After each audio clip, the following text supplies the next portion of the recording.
What's up, buddies, and welcome to another episode of Elk Don't Exist, the podcast, with me, your host, Dillon Deitz. I'm so glad that you're here. We've got a great episode for you. But firstly, this podcast is brought to you by the one and only OnX Maps. OnX goes so much further than just telling you private land ownership, state land. It goes so much further than just telling you where you can hunt.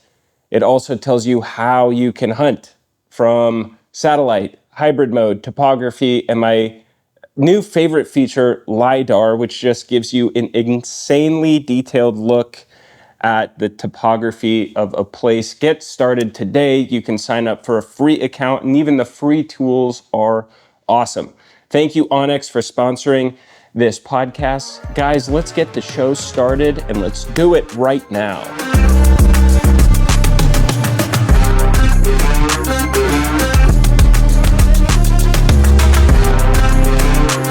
Yes, what is up, buddies? Welcome to another episode of Elk Don't Exist, the podcast. Guys, I'm so excited. I've got another solo episode for you today. These are very hard to do. It is a very intricate skill set to just talk to a camera and have cohesive thoughts and remember kind of what you wanted to talk about. I have nothing today, guys. I have been, you guys know this, if you didn't, now you do. I've severe ADHD. And maybe I talk about it too much. Forgive me. But ADHD is not like, oh, squirrel, I can't, I'm just a silly little guy. No, it's the complete lack of self-motivation. And the prime example is I've been sitting on this couch right here. 2 lights set up. My little living room studio has been set. I've been sitting on this couch for an hour staring at the camera going, I don't want to do this. I know I need to. I've got a deadline. This episode has to be up by tomorrow. Today's Thursday. I put episodes out on Friday.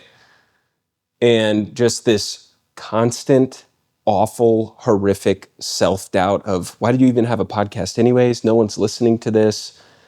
What's wrong with you? Like, quit doing this. And just ruminating on that for the last hour, sitting here, hands folded on the couch, staring at the screen with everything set up for success for me.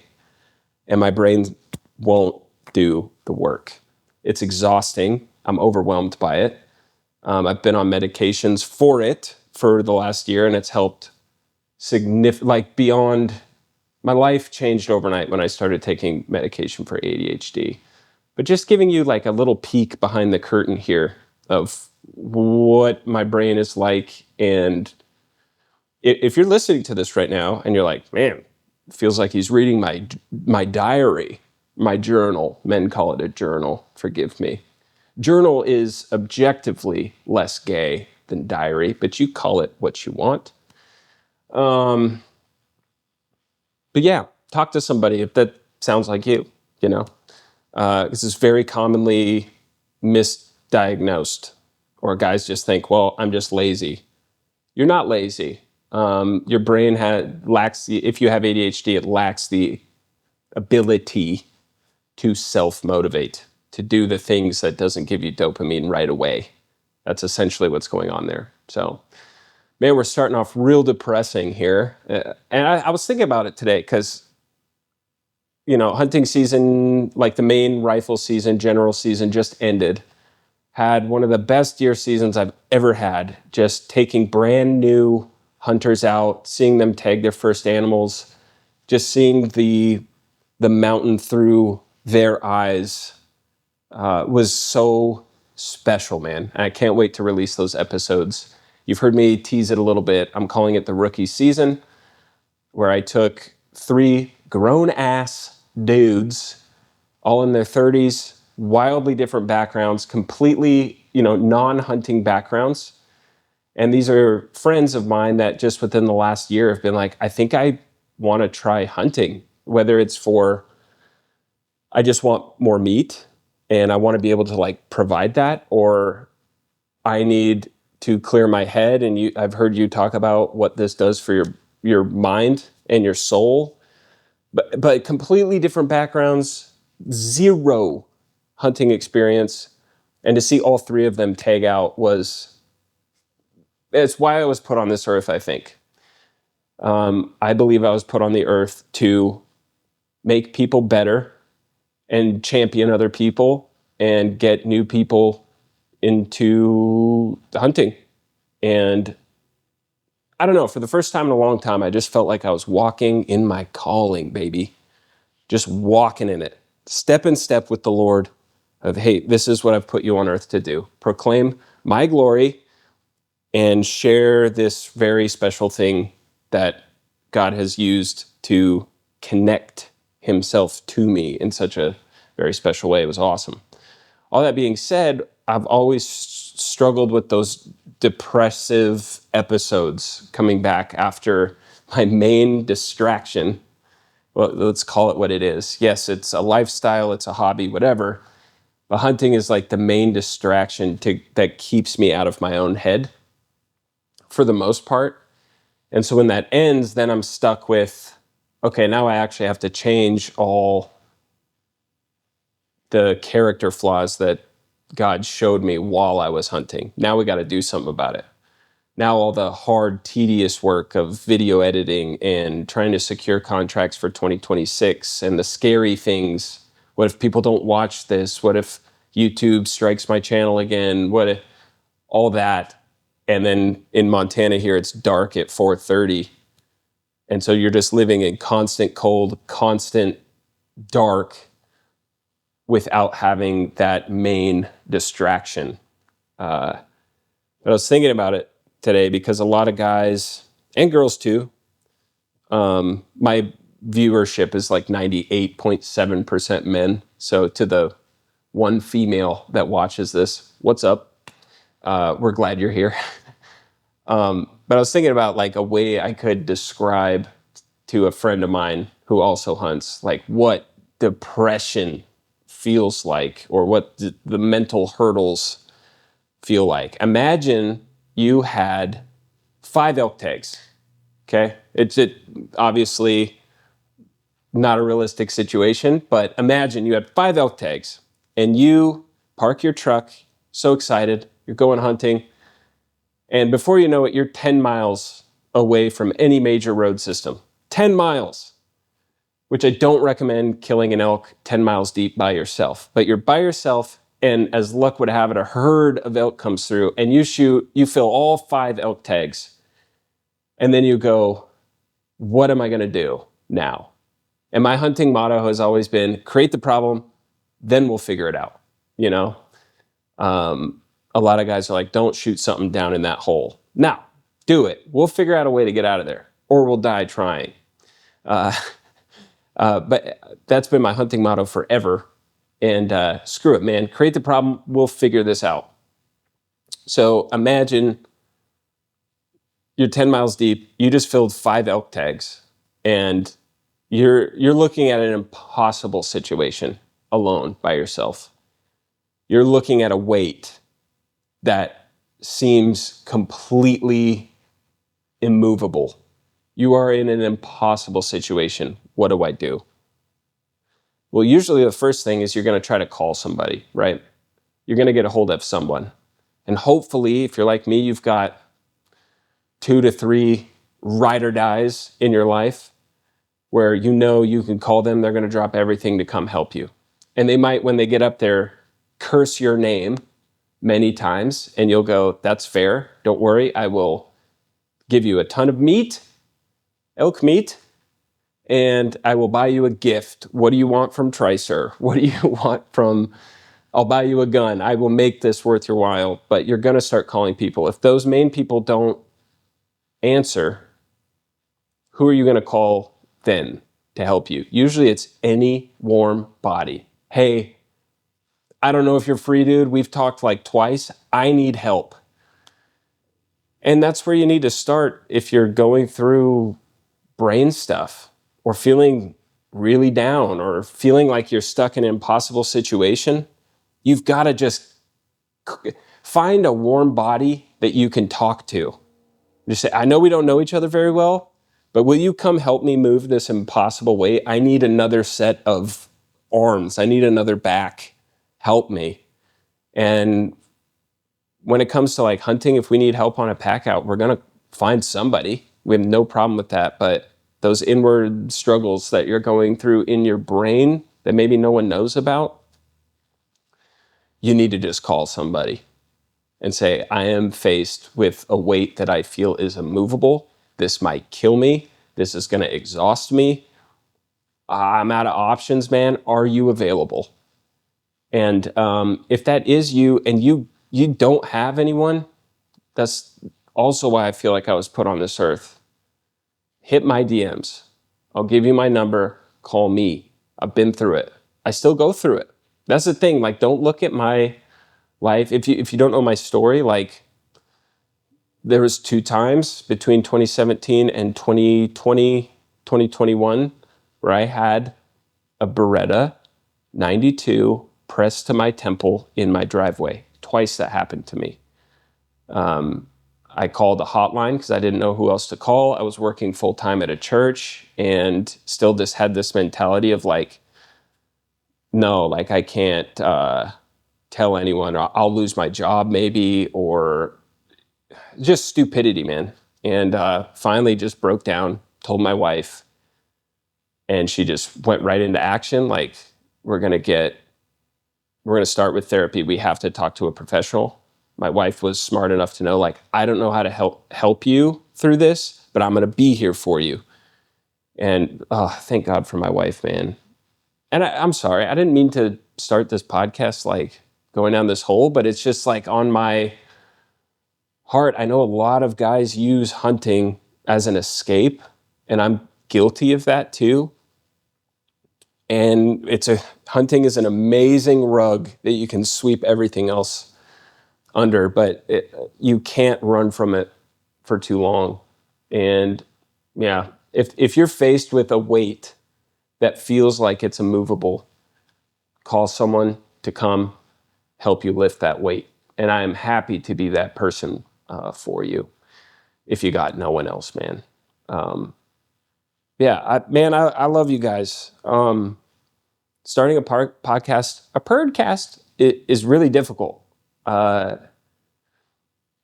it's very discouraging when you're like, man, not that many people are listening to this. But if you get hung up in the numbers of whatever it is that you like to do or that you're doing, man, it's going to be a hard hole of discouragement to fight out of. So instead, I want to flip that and just say to everyone who listens to this, man, thank you so much.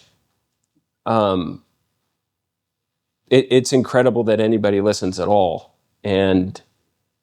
or follows me or pays attention to the stuff that I'm doing and what I'm trying to bring to the hunting community. I love you so much. And if you're a dude that hasn't heard that in a while, know that I genuinely mean it, man. For everyone who has purchased, Elk Don't Exist apparel and helped me directly feed my children, you're awesome. Like, I love you so much. Thank you. Thank you. Thank you. And I know this is supposed to be like funny and I'm supposed to be cracking jokes and stuff, but no jokes to start this episode. I just want to sincerely tell you, man, thanks you for listening. Thanks for giving me a platform. Thank you for giving me a way that I can feed my family and almost pay my bills and get to do what I love and bring other people into this lifestyle that we love and this hobby that we love and enjoy so much, man. I pray for you all. Anyone who listens to my stuff, who has liked a video, has bought a piece of apparel, that's pushed subscribe on YouTube, it means the world to me, genuinely, from the bottom of my heart. Thank you so much. And maybe it's just, Christmas is coming up and I'm feeling extra sentimental or whatever, but you have all helped radically change my life for the better. Thank you. Yeah. I feel like I need to balance it out with a joke. I heard this one, and it's very funny. If my mom listens to this, mom, skip ahead 30 seconds. But I saw a study recently, and this is not my joke, by the way. I stole it, but I have to, this is for engagement. I saw a study that said when a dude sees two men kissing, a photo, if it's on some movie, or sees it in person, often he has the same reaction as if he had seen maggots. And I'm sitting there thinking to myself, what kind of weirdo freak is getting a boner looking at maggots? Really sorry for that joke. I don't know if I told you guys this. I used to work at a maggot farm. Yes, that's a real thing. A maggot farm. It was on an episode of Dirty Jobs with Mike Rowe. This was before my time there. But I was working at a church in Idaho for 5 years. I quit that so I could move to Montana. But there was like 3 months where I just needed to find some work, save up some money so that we can make this move possible. And at the time, this was 2015. Yeah, 2015. I just heard that there's this maggot farm up by the Canadian border, Forked Tree Ranch. Shout out to those guys. And they were paying $15 an hour. And in 2015, living in North Idaho, where our rent was like $450, $15 an hour. It's a lot more than I was making at the church. I'll tell you that much. So I took the job, and on day one, they're doing the maggot processing day. And the smell, if you can imagine, if you've ever smelled maggots like on a carcass, ammonia. It's just that sharp, like make your eyes water. Maggots, when they feed, they secrete ammonia. That's that punch you in the face smell. So I walking in, to this job interview, and they're in full maggot processing day, which is a room full of like 20 million maggots.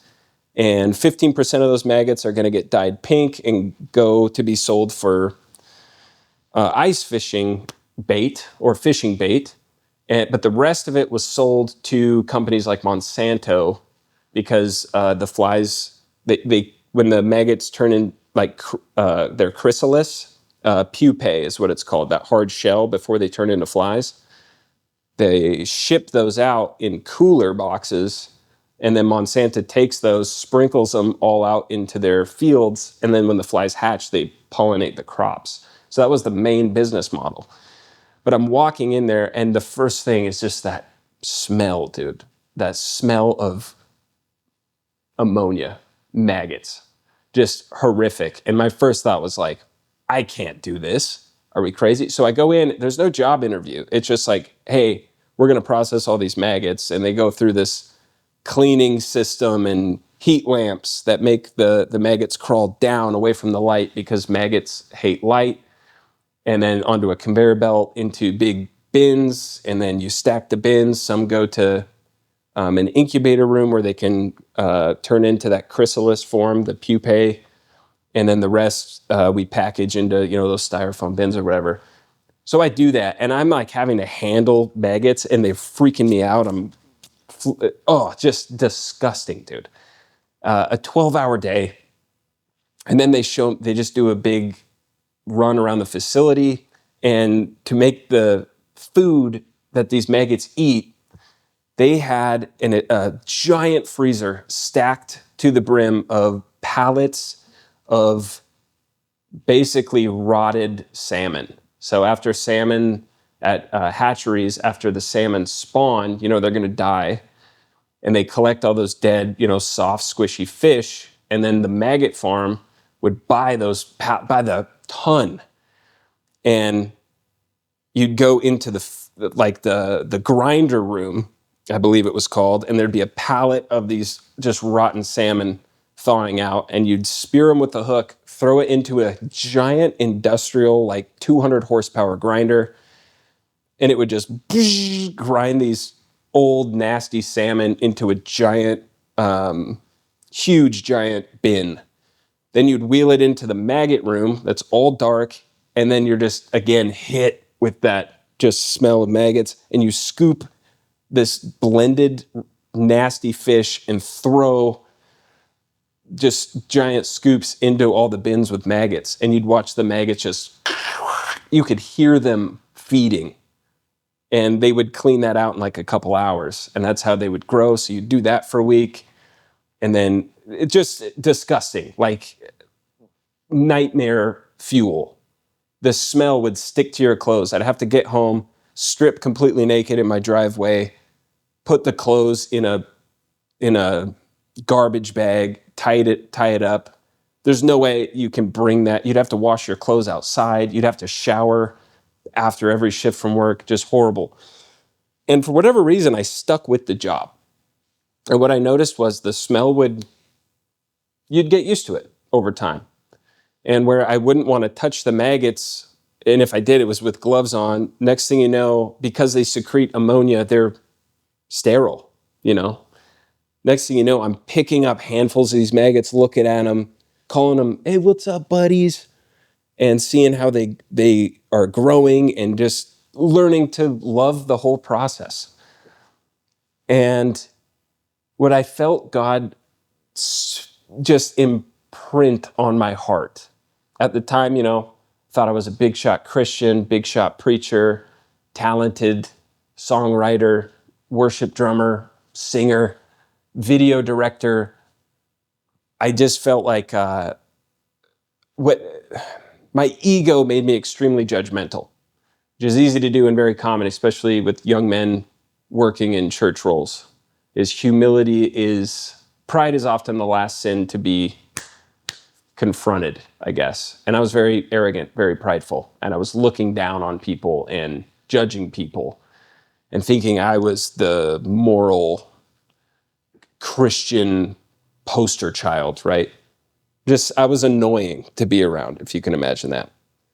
And what I felt God impress upon my heart was, if you can learn to love maggots, you can easily learn to love people that you look down on.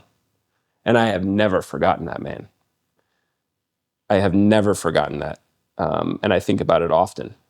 I'm the maggot, And the cool thing about maggots and flies is maggots, they're associated with death, right? You're finding them on corpses or in trash cans, and they're just associated in our minds as close to death, gnarly. They run from light. And then they go through this transformation process and turn into a fly, completely different creature that is then attracted to light, that pollinates crops and brings life. And just what a beautiful picture of the gospel. I was once a maggot, running from God, running from light. And God picked me up and said, no, I've got better plans for you.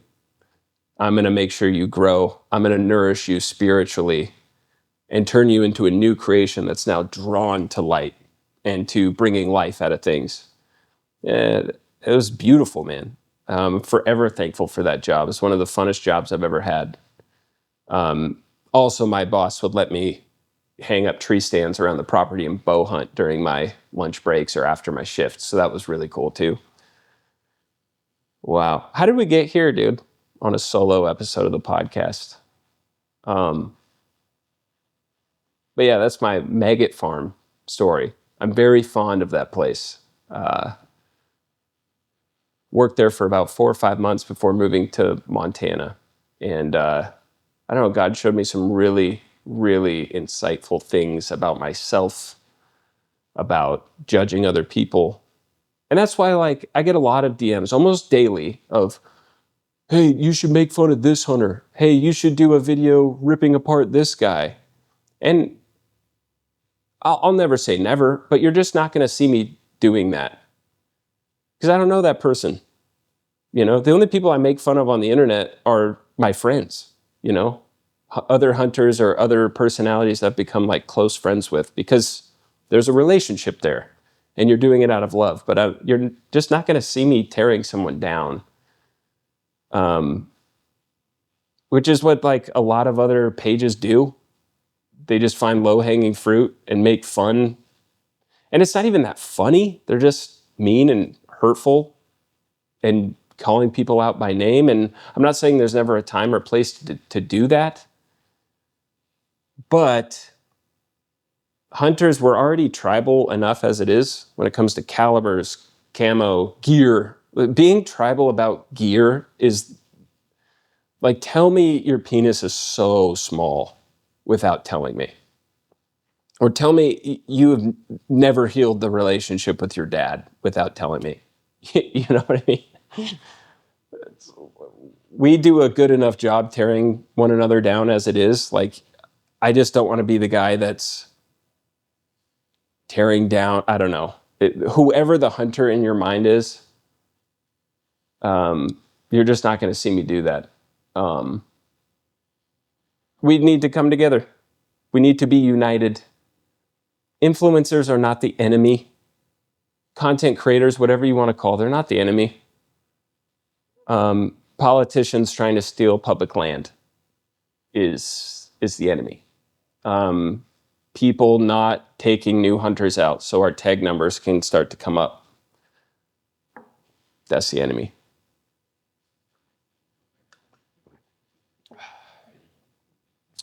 Man, I hope you guys are doing well. I'm excited for Christmas, man.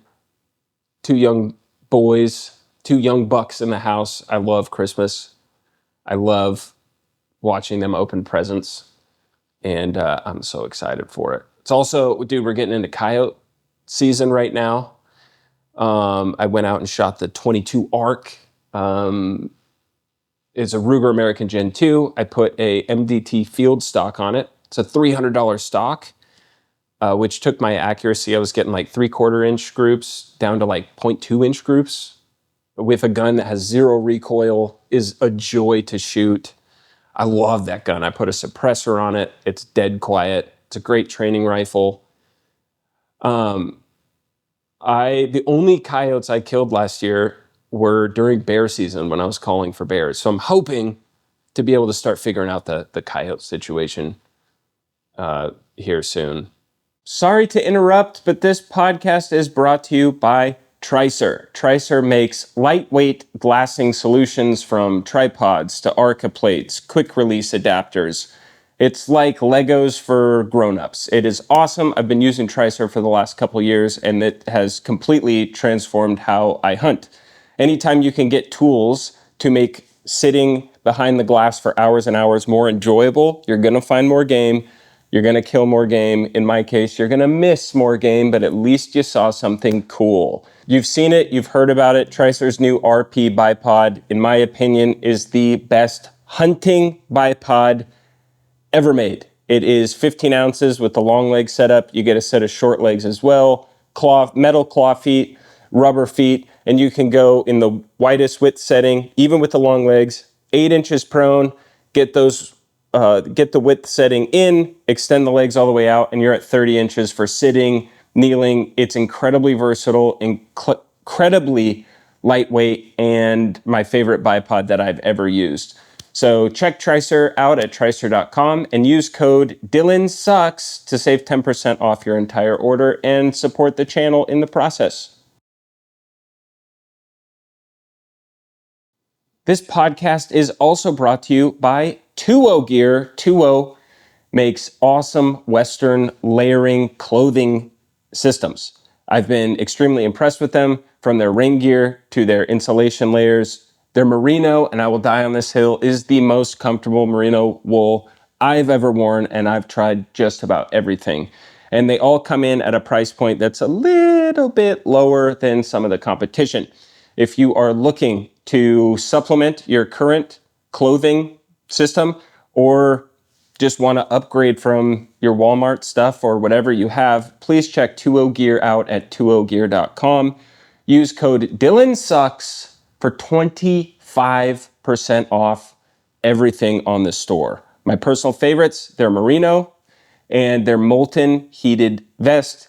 I never thought I would be using a heated vest in Western hunting, but how they pulled this vest off, it's become my favorite piece for late season hunting. Check it all out, 2ogear.com. Don't forget to use code dillonsucks.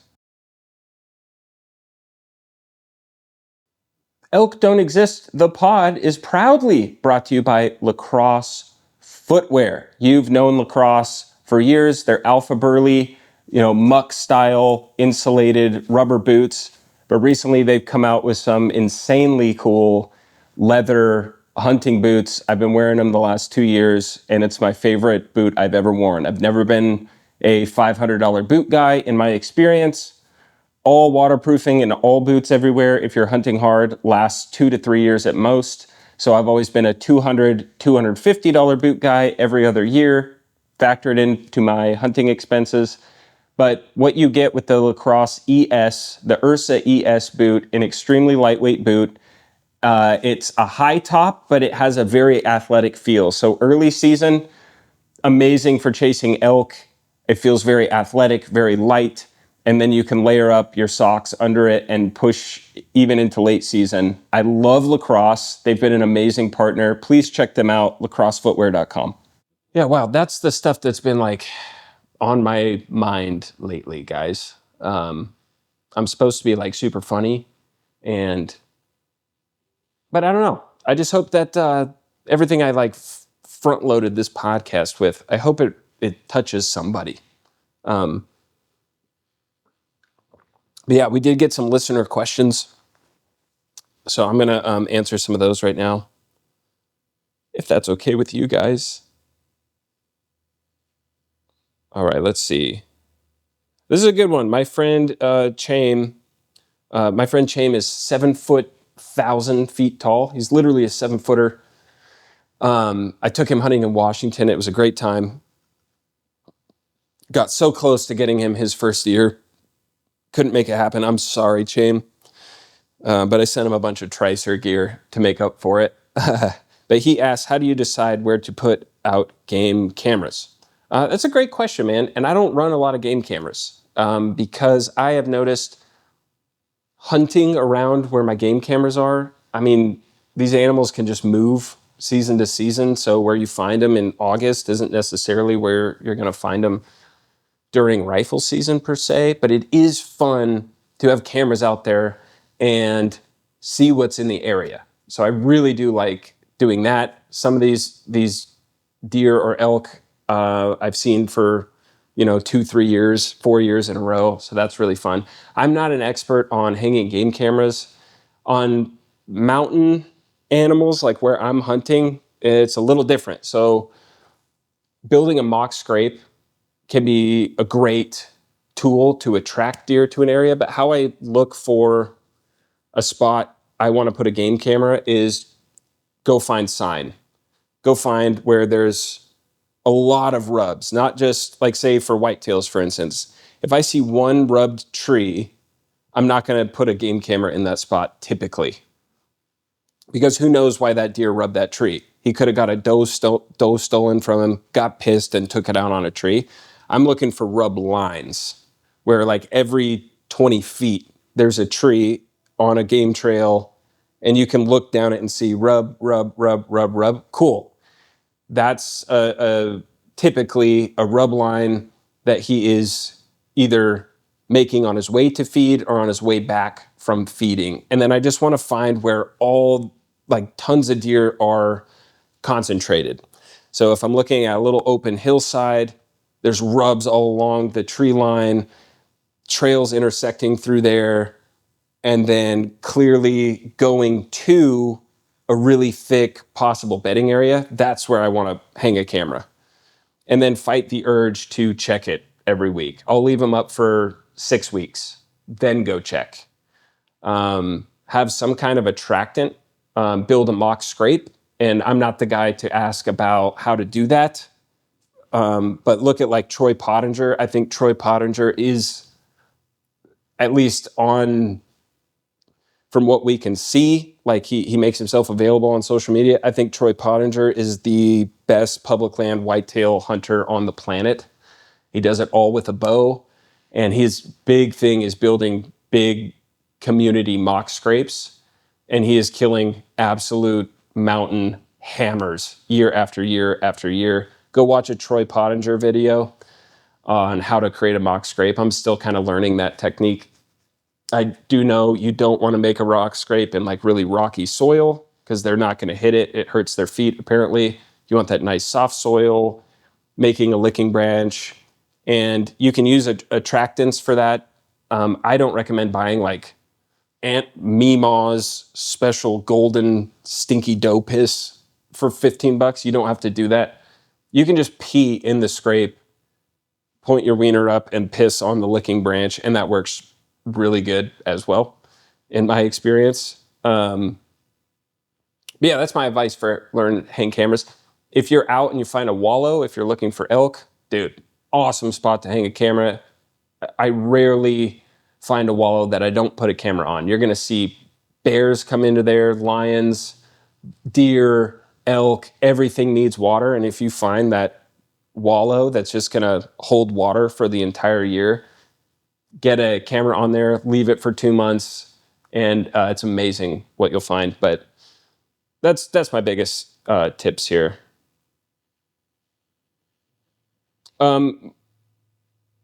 RC just said safety, exclamation point.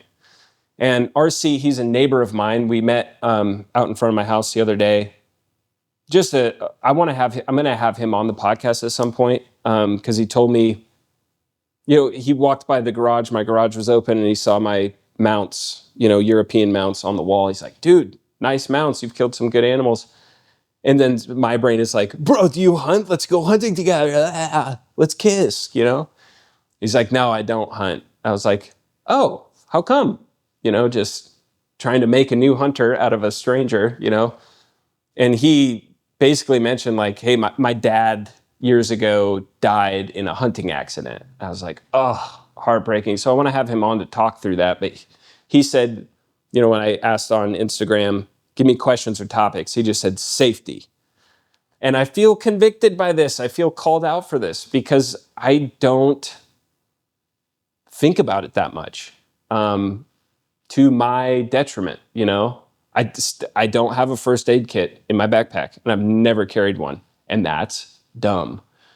So number one, piece together a first aid kit, an emergency thing, and carry it with you no matter what. Another safety thing I do, even bear hunting in the spring when it can be 90 degrees, I'll always have at least a puffy jacket. These puffy jackets, I wear the Clement jacket from 2.0. It's synthetic, but it's stupid warm and it still packs down really small. And because it's synthetic, it's more affordable than like a goose down. I love that jacket as an insulation layer. It's just going to trap heat and then you can throw on something else over it. But always have some kind of down, some kind of puffy, even if it's just a puffy vest, man, that can be such a huge help.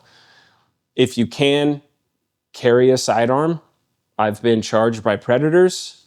I shared it on the podcast with my brother. I had a wolf run up on me and killed it at 5 steps, and it was going to kill me. And I've never been closer to death. I've never had such a wild...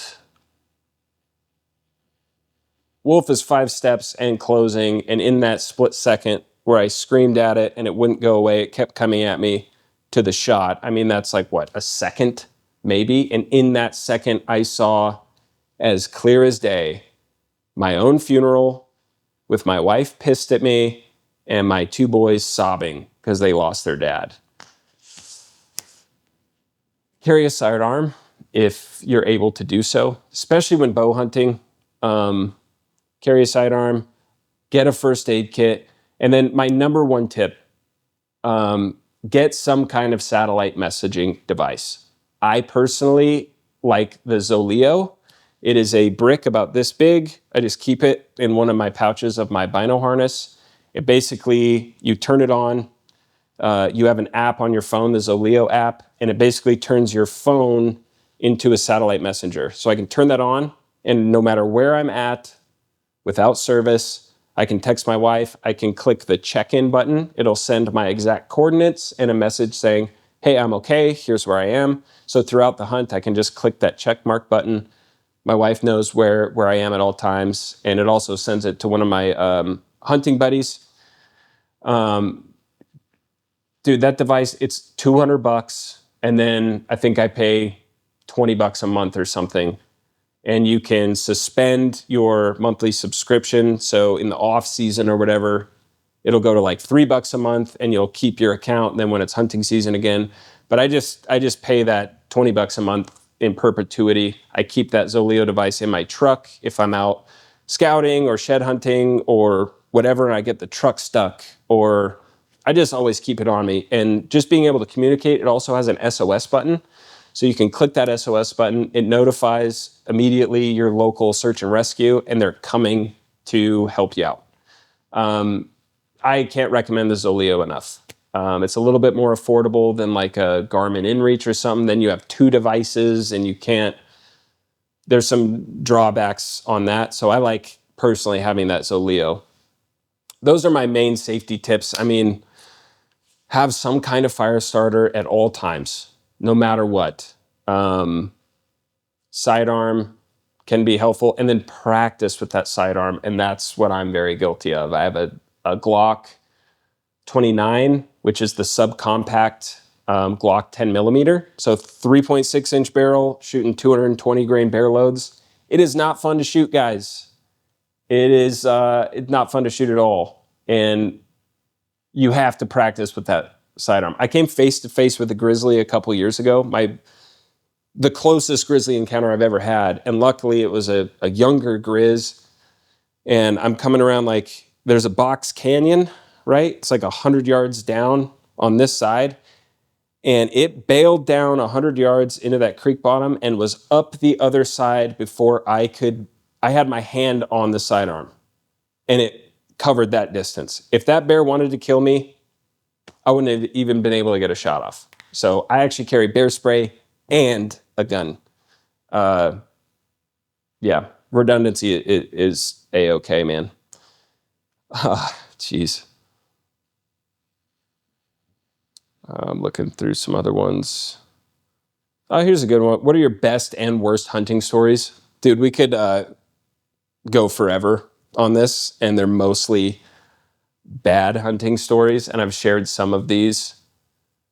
I mean, in recent memory, helping my twin brother kill his first elk in Arizona, my first time hunting big game out of state. I was just helping him, and he missed one and was feeling really down on himself, and he wanted to quit, and we went quail hunting for a day. This is like 5 days straight of hunting. We went quail hunting for a day, had an awesome time, refreshed, and went out for one more day. And he made a great shot through a gap in some trees about that big, killed his first elk. That's up there for me. Getting to hunt with my dad and my twin brother in 2020. This is the first time the 3 of us hunted together since like 2007. And my second son, Porter, was born a month before this. And so my parents and my brother came over to meet, little Porter. And I was like, I don't care what you say, we're going hunting. And my dad's like, you know what, screw it, let's go. My dad hadn't been hunting in forever. And we go out, and within a couple hours, shot a great buck, and was back home by 10:30 in the morning. That's another one that just will forever be one of my favorite hunts. One of the smallest deer I've ever killed, but it was one of those, like, I just had a baby, I have no time to hunt. We're shooting a buck today, boys. And to do it and just relive that beautiful camaraderie, I could spend a billion years on hunting stories. And I've got some good ones. I think I've talked about this one before, but the most painful one, other than I've shot a couple bulls with the bow and arrow, and the shot just looked perfect, and looked for 3 weeks, couldn't find them. Just heartbreaking stuff. But one of the most, dude, you suck at this. You're an idiot. Sell all your gear, quit. Bear hunting several years ago. The only color phase bear I've never killed is a blonde bear. And a few nights before, I glassed across the drainage about 1,000 yards away, saw an awesome black bear down in the spot. I was like, I have plenty of time to get back to the truck and figure out how to get back in there. Started walking back to the truck and got the worst stomach bug that I've ever had. I was crawling on my hands and knees, projectile vomiting. Thought like, well, I'm going to die on the mountain just due to dehydration. I had to hobble and crawl my way 2 miles back to my truck and then drive an hour and a half home, stopping to pull over to vomit. So that was awful. Then 2 days later, I'm recovered enough. 3 days later, I'm recovered enough. I go and figure out how to get down to where this bear was. And I'm like, I'm going to go in there and call, because that bear is obviously living down in this like creek drainage. And as I'm walking back in there, something catches my eye and I look up, and 50 yards away is a giant blonde bear. Easily 6 foot, massive, big, broad, hump on the back. When black bears get that hump, big pumpkin head blonde bear, which is rare because blonde bears get killed when they're young just because of how pretty they are. I'm 50 yards, like chip shot. I take my backpack off, or I try to go prone, and at the time my bipod is just an 8-incher, and there's a little rise in the old logging road I'm walking on. The bear's slightly off the road, just eating the grass. So I go prone, bear still has no idea I'm there, and I fear that I'm going to hit that rise in the road. So I'm like, I got to get on my backpack. So I get the backpack on there, and in that movement, alerted the bear. He heard something, and he walks out into the middle of the road, turns at me, and takes like 3 steps toward me, trying to figure out what's going on. I'm like, done deal, dude, shoot him in the chest. And I get on my pack. This is 40 yards with a high-powered rifle. And I just punched that trigger like it insulted my mother. And I completely whiffed the bear at 40 yards. Just completely, oh, fuck, boom. Just awful. And this is before, like, I wasn't spending time on the range. I was still in the mindset of like, it's a rifle, dude. Within 100 yards, everything's dead. Go check the 0 once and go hunt. Just stupid. And completely whiffed the bear of my literal dreams at 50 yards, 40 yards. And then so I look around there just in case, but usually with a bear, if you punch it square in the chest at 40 yards, you'll know you hit it. I completely clean missed this thing at literal chip shot range. And I spent an hour down in there looking. I'm so pissed off, so mad at myself, like, you idiot. And I sit down and just collect myself for a minute. This was like 4 p.m. I have 6 hours till dark. And I'm like, well, chances are small, but I'm all the way out here. We're hunting the rest of the time. So I go up to this little brand new clear cut where I'd seen that other bear a couple nights previously before I got sick. Sit up on there. Wind is perfect. I've got a beautiful crosswind, and I just start predator calling, fawn in distress calling down into that drainage. And after 30 seconds, that bear comes out at 75 yards, sits up on a stump. And again, I didn't learn from my lesson the hour previous. I punch that trigger, clearly miss. The bear's all shocked, like, what's going on? Rack another one. It's turning to run. Boom, whack. And I know I hit it. And I had just skimmed its front shoulder. And followed drops of blood for another 2 hours till dark, 3 hours till dark, whatever it was, in this gnarly, marshy swamp. I'm covered in ticks. I think I had 3 tick bites at this hunt. Whiffed 2 bears within an hour of each other, both awesome bears. Obviously, giant blonde bear, dream bear. I might never see a bear like that again.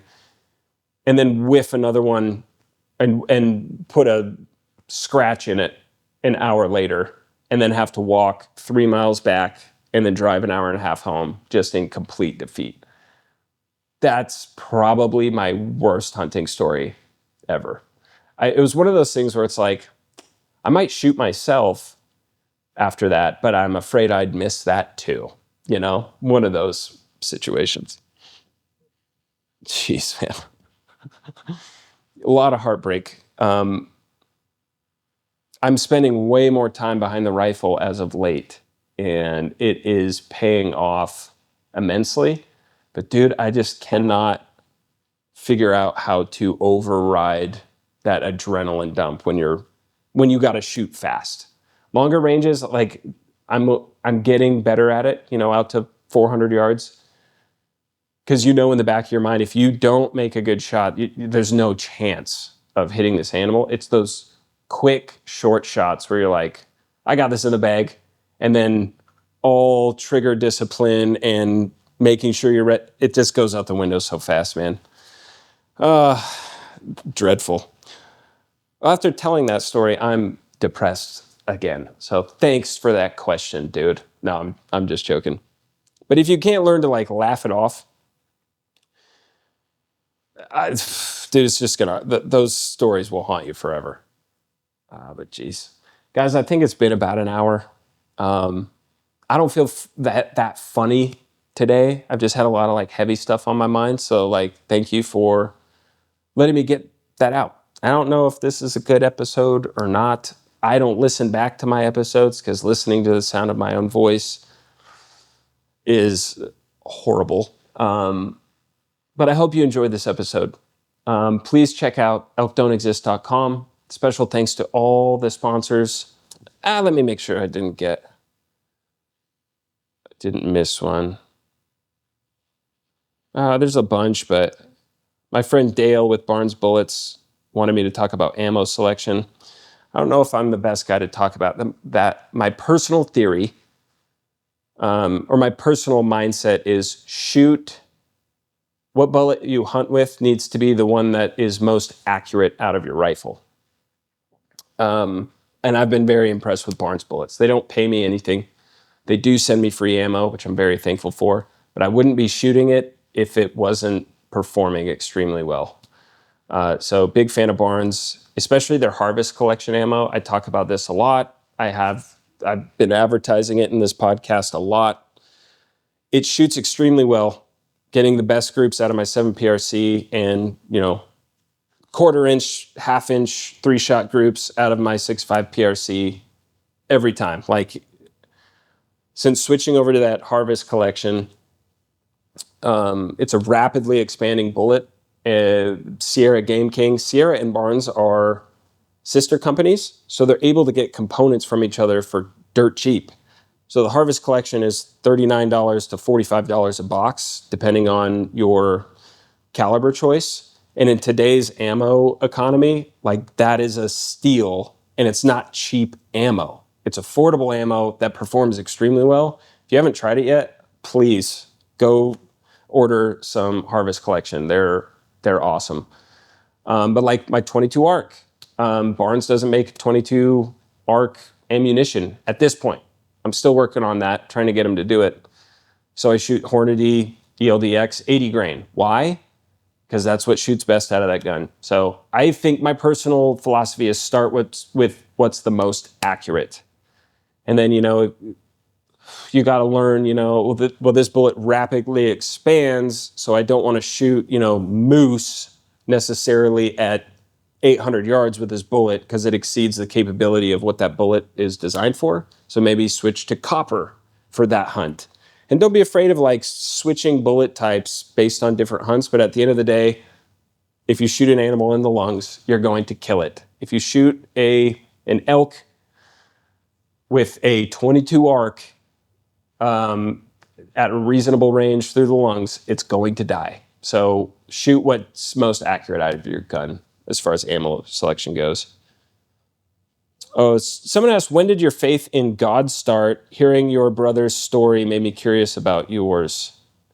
Yeah, that's cool, man. That's a great question. 2009, Jesus saved me. I heard the gospel clearly for the first time. I said, Lord, something's got to give. I can't do this on my own. Come into my life and change me. And he did. But what has kept my faith, we could go deep into that story, but the short of it is I desperately needed a savior, and we all do. And God opened my eyes to it, and I said, yes, I believe. And there's other religions that say, don't Google this, don't look into this, just you need to have faith. And that's the purest, that is what's most pure is blind faith. And I think blind faith is retarded, personally.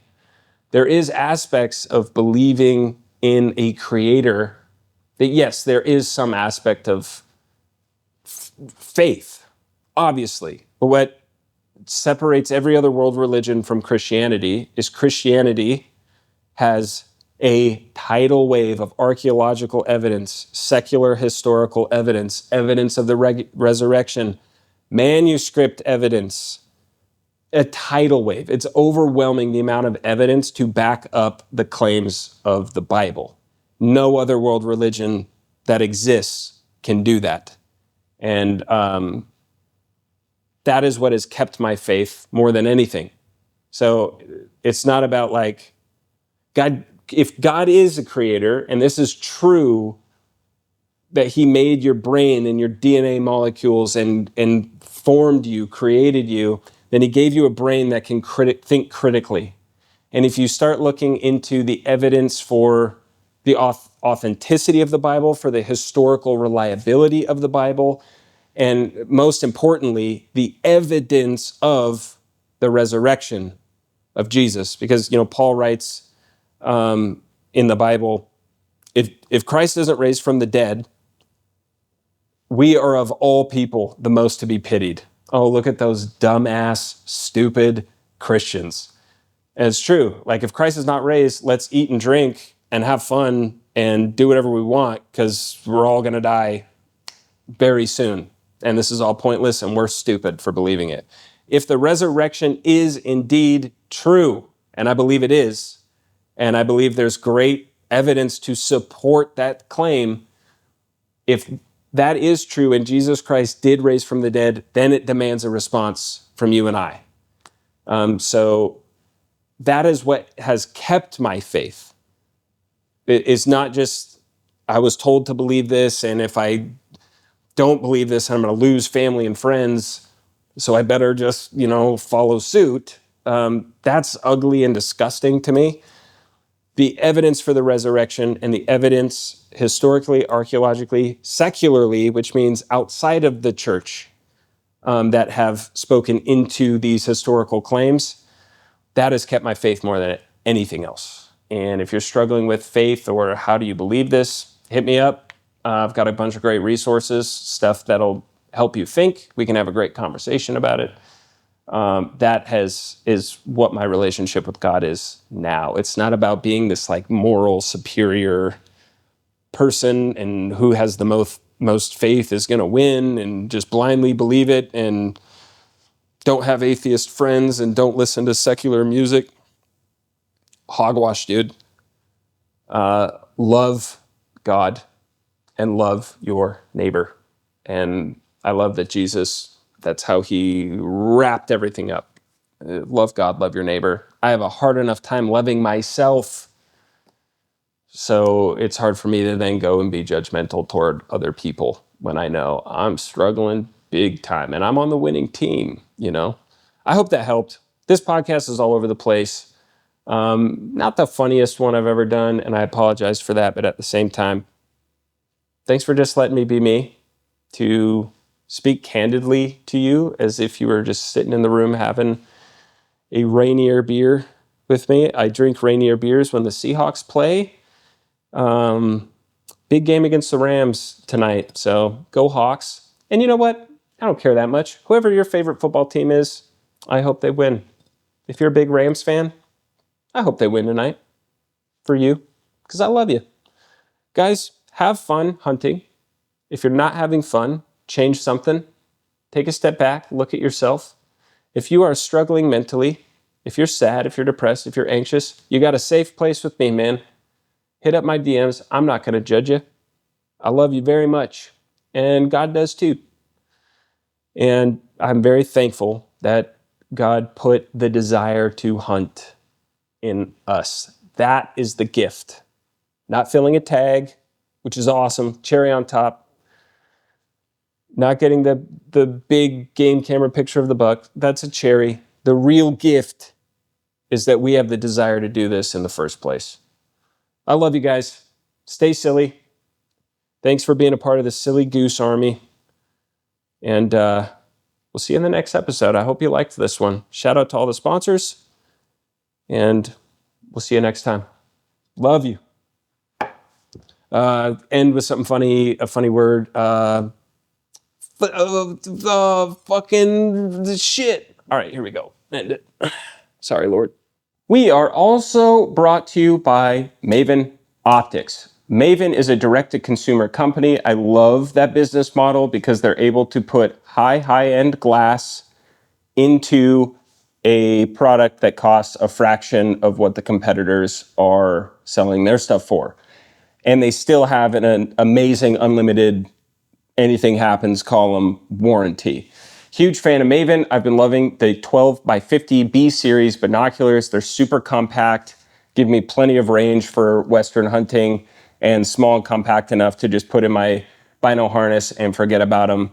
They're awesome. You're gonna love them. Everything from their rifle scopes, even their middle of the road, as they call it, glass in their C series rifle scopes, spotting scopes, binoculars.